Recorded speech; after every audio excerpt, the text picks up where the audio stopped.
वार्तांकन रोखठोक बातमी। आषाढी वारी 2026च्या पार्श्वभूमीवर पालकमंत्री जयकुमार गोरे यांनी आज पंढरपूर येथील पत्रा शेड जवळील रिद्धी सिद्धी दर्शन रांग वाळवंट मंदिर परिसर व भक्तिसागर या ठिकाणांची प्रत्यक्ष पाहणी केली।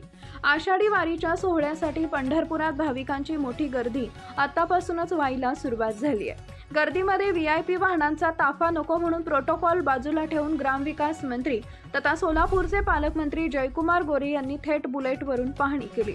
यावेळी दर्शन रांगेत उभ्या असलेल्या भाविकांशी पालकमंत्री गोरे यांनी संवाद साधला व प्रशासनाने उपलब्ध करून दिलेल्या सोयी सुविधांविषयी विचारपूस केली। दर्शन रांगेतील भाविकांनी प्रशासनाने केलेल्या व्यवस्थेबद्दल समाधान व्यक्त केले। पालकमंत्री गोरे म्हणाले, गेल्या 1.5 महिन्यांपासून प्रशासनाने आषाढी वारी निमित्त भाविकांसाठी चांगल्या सुविधा निर्माण करण्यासाठी परिश्रम घेतले। केलेल्या कामाबद्दल आपण समाधानी असून इथे येणाऱ्या वारकरी भाविकांचे उत्साहाने स्वागत करण्यासाठी प्रशासन सज्ज आहे। पालकमंत्र्यांनी दर्शन रांगेतील भाविकांसाठी उभारण्यात आलेल्या शौचालयाच्या व्यवस्थेची पाहणी केली। शौचालयाची स्वच्छता नियमित राखण्याबाबत त्यांनी मुख्याधिकारी रोकडे यांना निर्देश दिले। तसेच वाळवंट व भक्तिसागर परिसराची पाहणी करून या ठिकाणी स्वच्छतेला सर्वोच्च प्राधान्य असल्याचे सांगितले।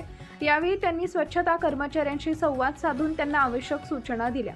आषाढी एकादशीच्या पार्श्वभूमीवर लाखो भाविक पंढरपुरात दाखल होत असून त्यांची कोणतीही गैरसोय होणार नाही या दृष्टीने नियोजन करण्यात आले आहे।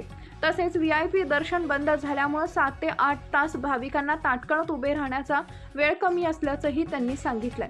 श्री विठ्ठल रुक्मिणी मंदिर समितीच्या वतीने दर्शन रांगेतील भाविकांसाठी मोफत अन्नदानाची सुविधा उपलब्ध करून देण्यात आलेली आहे। आज पालकमंत्री जयकुमार गोरे हे दर्शन रांगेची पाहणी करण्यासाठी आले असता त्यांनी स्वतः दर्शन रांगेतील भाविकांना तांदळाच्या खिचडीचे वाटप केले।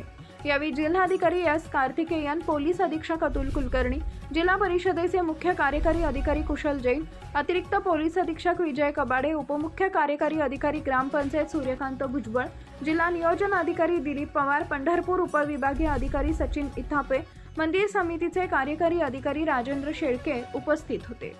महाराष्ट्रातील महत्त्वाच्या आणि ताज्या बातम्या पाहण्यासाठी आमच्या जय हो न्यूज चॅनलला सबस्क्राइब करा आणि बेल आयकॉन प्रेस करा।